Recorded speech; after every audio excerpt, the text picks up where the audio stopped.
Hello, I'm Paula Farquharson, Director here at the Princess Grace Irish Library, and I'm delighted to be joined here by Dan Neely.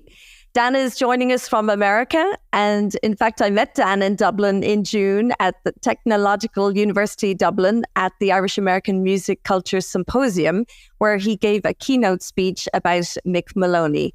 So Dan, thank you so much for joining us. Oh, it's a delight to be here. Thanks for having me. So Dan is a banjo player, a journalist, an ethnomusicologist with specialties in the music of Ireland and Jamaica. Mm-hmm. And Dan, you've also written on the history and aesthetics of ice cream truck music, which was fascinating. Guilty as charged. There's more, as you know.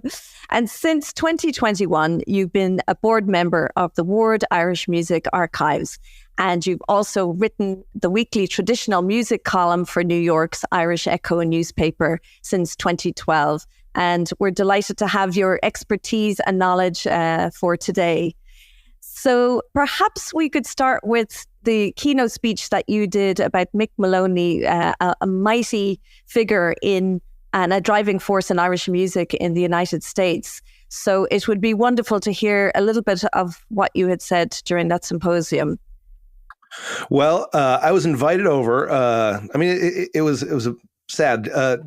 Mick was my mentor at NYU, and he died in July of last year.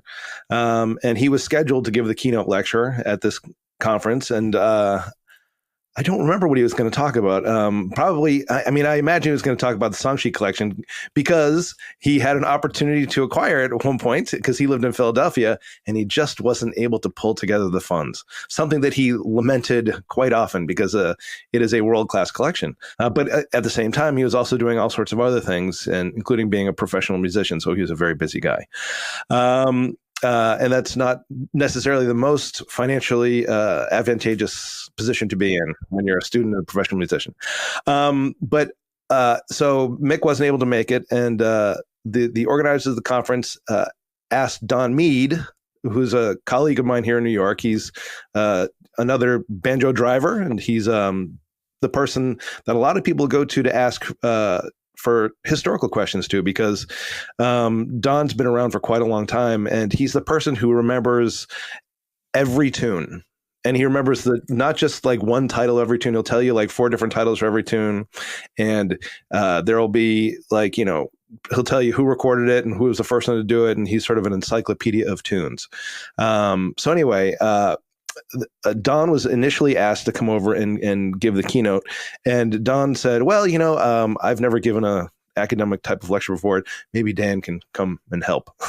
So Don and I got together and we talked about what the kinds of things we wanted to say, and we came over and gave the keynote lecture together. So we went through and sort of talked about Mick's performing career and sort of the things that he had done over the course of his life that really impacted others in a substantial way, because Mick's influence was substantial. There's nobody in the United States, and a lot of people have said this, including myself, save for the great Francis O'Neill, who wrote the dance music of Ireland. He was a tune collector and also the police chief of Chicago. And he is the reason why we still play all these tunes. He collected them, published them, and everybody, it's sort of like the Bible of Irish traditional music. Nobody since Francis O'Neill has done so much for so many people. Mick put together, he put together the Greenfields of America. We talked about that a little bit. He was in a group called the Johnstons in the 60s with Paul Brady and the Johnston sisters. We started with the Johnsons, if I'm remembering correctly, and we sort of talked about how much he loves songs and how much he, the kinds of things that he valued in a song and the kinds of things that he valued in a song's performance. The phrasing. I remember playing the vocal track for one of the Johnston songs where you can hear like the harmonies between the entire group, how tight they were, how well they were able to just do it without the advantage of studio intervention, and how influential that was at the time. And I think that experience really gave Mick, he was obviously collecting songs at the time, but I think that experience with the Johnsons and with Brady really gave him a position with which to evaluate songs in a sort of unique way. So that when he got to the United States in 1973 to begin his studies at the University of Pennsylvania, he was in a position to sort of ask the right questions and then look at Irish America and Irish American music, not just as like, I'm just going to focus on what I consider to be traditional. He was interested in sort of focusing on like the sort of a complete picture of the Irish American experience in music. And so that was sort of like the jumping off point. So when he was doing that, as he was researching that kind of thing, he was also became involved with, I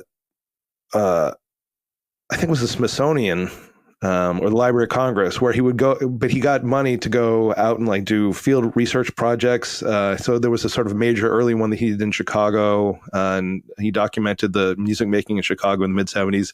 And we showed some pictures, of him, Kevin Henry playing flute with Michael Flatley before Flatley became Flatley. At the same time, he formed a group called the Greenfields of America, which was sort of, I would say it was his sort of passion for his life.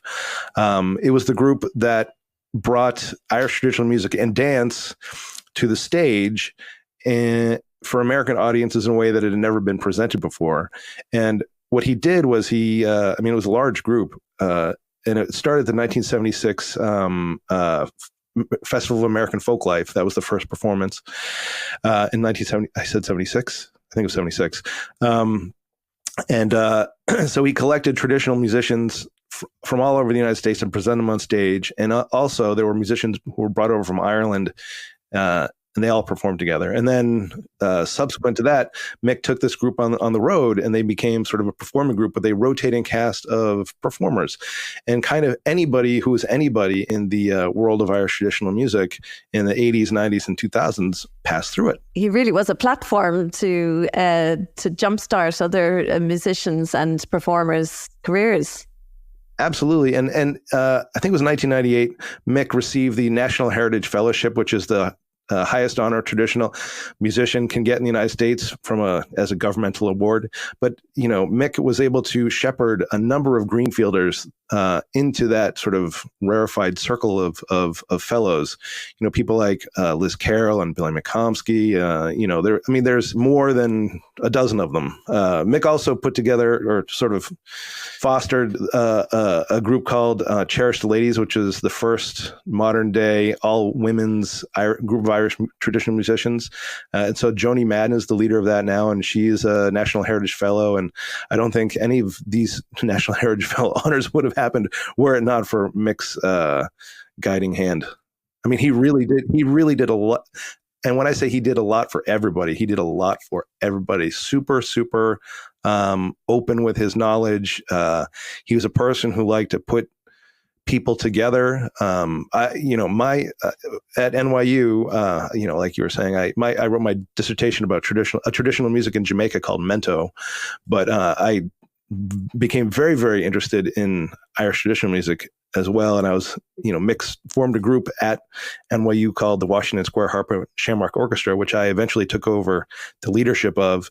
And I became interested in doing research on Irish traditional music myself. And whenever I'd have a question, Mick would just open up the books and, give me interviews that he had done and shared rare and really rare things with me, and wanted to make sure that I was telling the story properly, and he did that for everybody. And did Mick act as a real bridge between? I mean, he was born in Ireland, he grew up in Ireland, he studied in Ireland, and left in his 30s, if I'm correct. He was 28. 28, right? So he was also established in Ireland, so he was a great source of information and Irish music to the Irish Americans that he met. Oh yeah, no.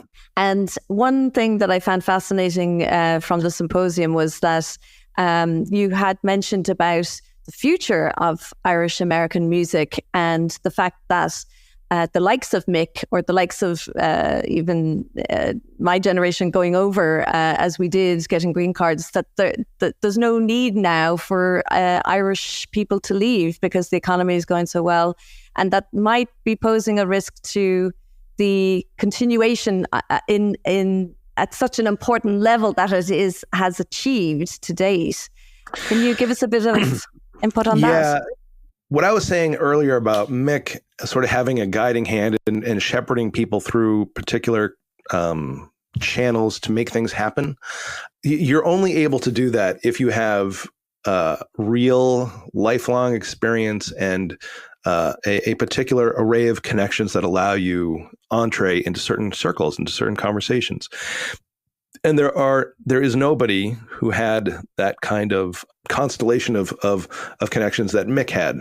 So when I say like, Mick made it possible for people to get National Heritage Fellowships, I mean that sincerely. Like, he was the person who would be able to go into a meeting at the National Endowment for the Arts and bump shoulders with people who are trying to advance, their traditional musician communities' agendas.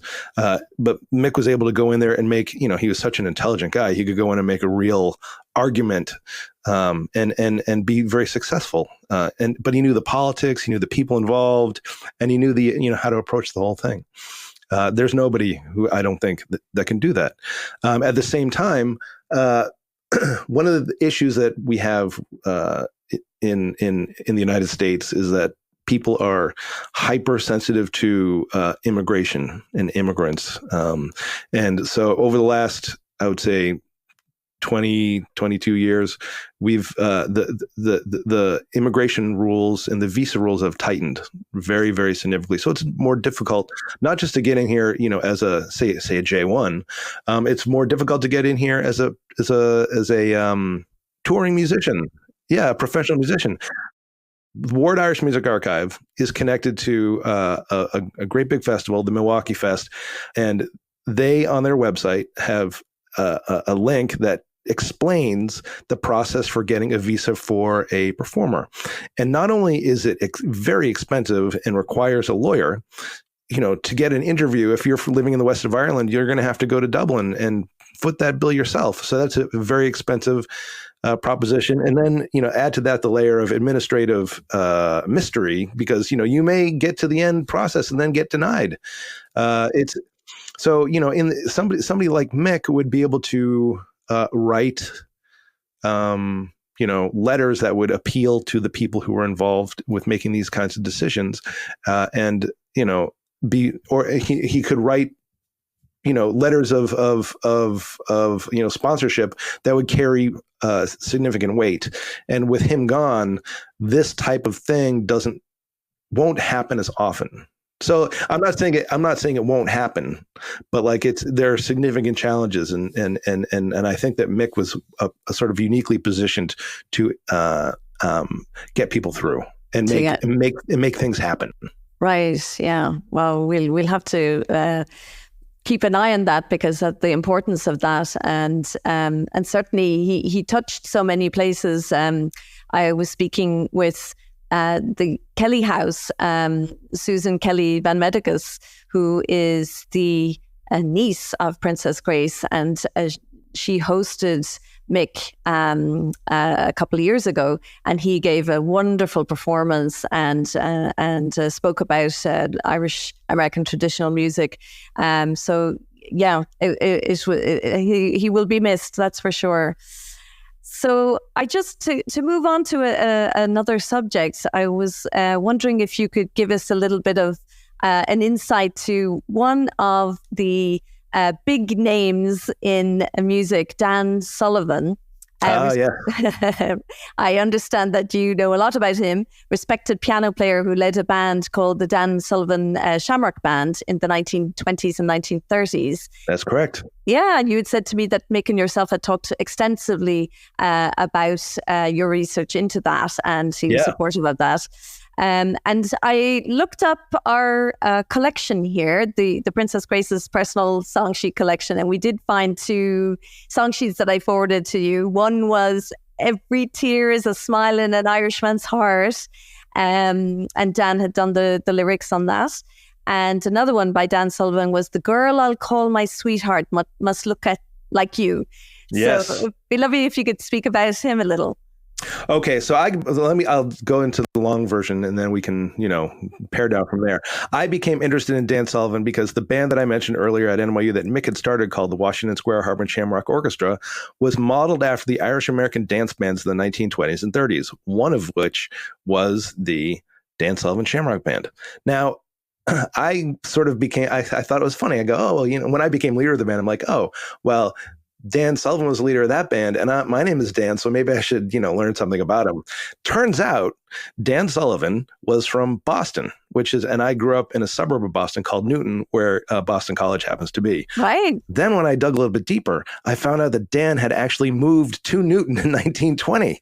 Not only that, when he moved into his second house, which I was able to track down, it turns out, and he died in 1948, so this is way before I was born, but when it turns out, the bus to junior high school actually went by one of his houses. Oh my goodness! and where he's buried is a 5-minute walk from my nursery school. So and then I started like, oh well, now I really got to get into it. And then I found out that the Dan Sullivan Shamrock Band in their very first recording session recorded a track called Neely's March. And I just thought, this is too much. Oh my goodness, your last name. Wow. Yeah. So then I started taking it very seriously. And I learned a lot about Dan. So like the band recorded for Columbia and Victor and Decca Records beginning from 1926, and their last session was in 1934. And they and as I got to know the band better, the band was actually built up of members who had a much older connection to Ireland.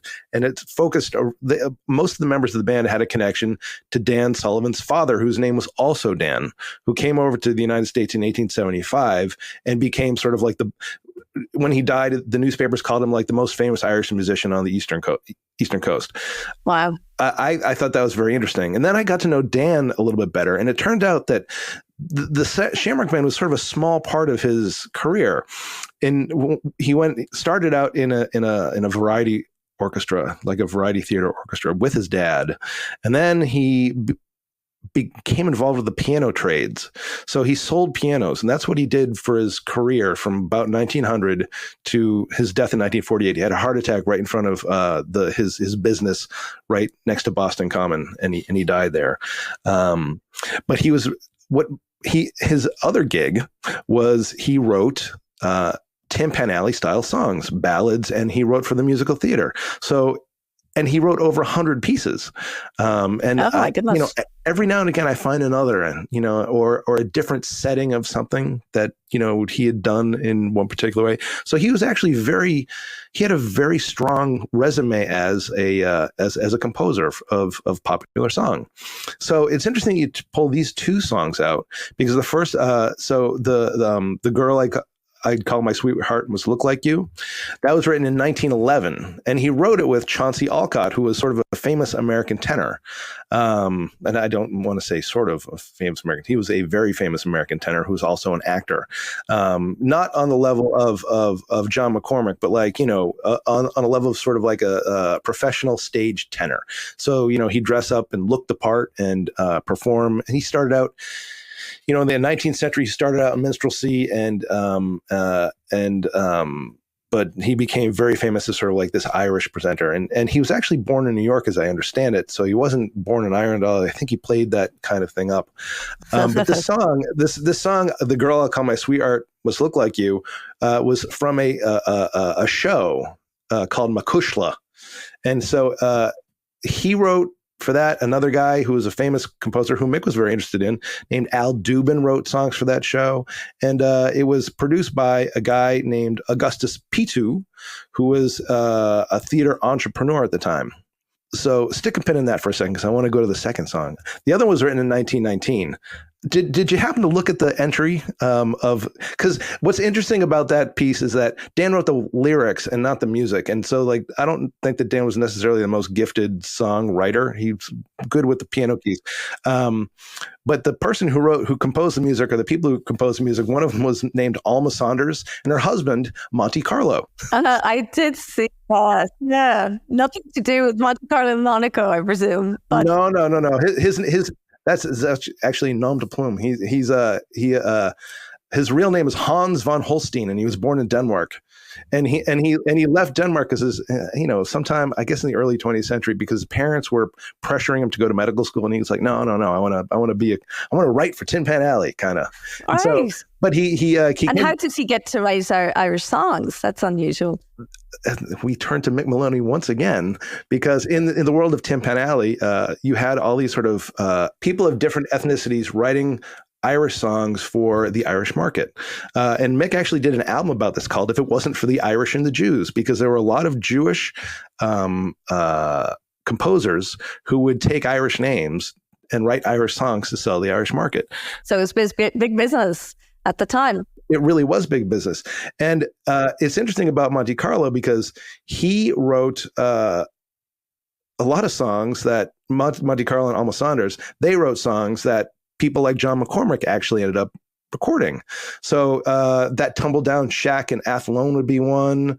The Little Old Town in County Down. Yeah, that dear old mother of mine. These sort of like maudlin ballads. Now the tune that you have in your library wasn't written for a particular show, but it was just a ballad, and it became pretty popular. I mean, like it was advertised all over the United States, and it was when you find Dan mentioned at that particular moment, that's one of the two songs that gets mentioned a lot. The other song that gets mentioned a lot is a song called My Irish Song of Songs, which is also written it was written a couple years before, but Dan co-authored it. Dan wrote the music, and he co-authored with Al Dubin, who he would have known from the Chauncey Alcott show that I had mentioned earlier. But this particular song, My Irish Song of Songs, was written for a play called Once Upon a Time. And that was a stage show written by a woman named Rachel Crothers. And it was directed by George M. Cohan and Sam Harris. And that song was actually dedicated to Gwynnie McCormack, who I think was John McCormack's daughter.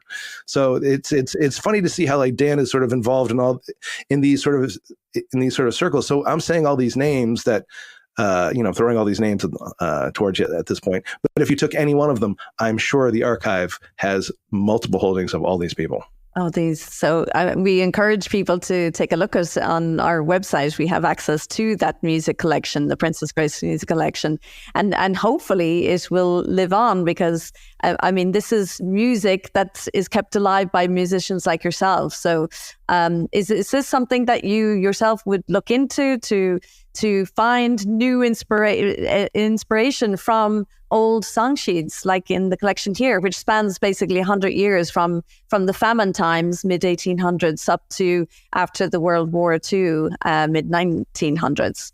One of the things about Irish traditional music today is that it can feel sort of insular sometimes. So like the organization that I work for, Cultus Kiltori Éireann, is sort of like it's the world's largest organization dedicated to the preservation and promotion of Irish traditional music. And it's, centered in Dublin. They've got a big building, and they, there are branches all around the world. And they're the organization that runs the All Ireland every year. So like, if you're a fiddle player, you go over and compete in the All Ireland. If you're a Ceilidh band, you go over and compete in the All Ireland. I've been at Ceilidh bands that have competed in the All Ireland. That's amazing fun. But what traditional music is, what Irish music is within that organization is very narrowly focused. And in Ireland, it's very, very narrowly focused. Cultus in the United States is sort of a different thing. It has kind of a different vibe, and the participation works differently. People pass through it, but in Ireland, it seems more of it's hardwired in a different sort of way. Okay, is it stick to the pure aspects? Yes, but when you sort of look around the United States, especially the people who were involved with making music, and the early recording artists who are people look to now as the sort of tradition bearers, all those people, or a very large portion of those people, are people who had their fingers in other pots, and America can kind of be a messy place when it comes to when you're trying to like the notion of tradition is messy, so like tradition can mean a bunch of different things, and it gets tied into class and where you live and like what you're how you're employed and how you entertain yourself and how you spend your money to be entertained. So things like the ballad song sheets, like those are things that would have a lot of meaning for the Irish experience in America, and it would tie into like all sorts of ways of making music in different and sometimes surprising ways. And is that the kind of thing that you write about in your role for New York's Irish Echo newspaper that you've been at for over a decade? So for the Echo, mostly what I do is I talk about. I have a free hand with with what I want to write about. Mostly, what I do is I write about the traditional albums that come out. And when I talk about a narrow focus, I have like a sort of a narrow focus there, but I'm not so narrow that I only listen to one kind of traditional music. I like to find for example, this week I wrote about a really brilliant, it's an incredible live album. Pádraig McDonagh, you have McDara O'Phelan and Pádraig Keane. Now, Pádraig Keane is a piper. Pádraig McDonagh is a banjo player. McDara O'Phelan is a bouzouki player, and they've released this brilliant, very very sort of pure drop kind of live album. The three of them playing jigs and reels. It is really one of the best albums I've heard in a long time. But there are people who try to do make an effort to take traditional music in very modern directions, and I would be very happy to write about that. There are people who recreate older styles, when Mick did "If It Wasn't for the Irish and the Jews." That kind of project is something that I'd be very interested in writing about, because it touches on the Irish American experience, but it's done in a very, very high level way, which is, both of those things are things that would be attractive to somebody writing about traditional music in a newspaper and wanting to get the word out about that sort of thing. Now, some people do, occasionally I will get people sending me things that are ambitious but not very well done, and I tend to stay away from those because I don't want to, frankly, I don't want to waste my time, but But it sounds like you're really keeping your pulse on the evolving music scene for Irish traditional music, and yes. That's wonderful. Yes. We can certainly direct our audience towards the Echo newspaper. It's a regular column, is it, that you have? Every week, irishecho.com. Oh, wonderful. So we'll definitely do that. I also post my articles on Facebook every week at Trad Music in the Echo. Yep. Dan, just to finish off there, I'd like to touch on your ice cream truck music, because I'm sure that will draw on the heartstrings of many a person. Can you tell us about that? Of course, yeah. So when I was in graduate school, after a couple of years, you take what's called your comps, which is, in our program, was the exam that you take to get your master's degree. And so you basically study for an entire semester, and then the exam was a 2-day, 9-hour exam, and at the end you're sort of drained. Now, that semester I had taken a course called the Anthropology of Sound with a guy named Stephen Feld. Feld is a brilliant scholar who was a MacArthur Fellow.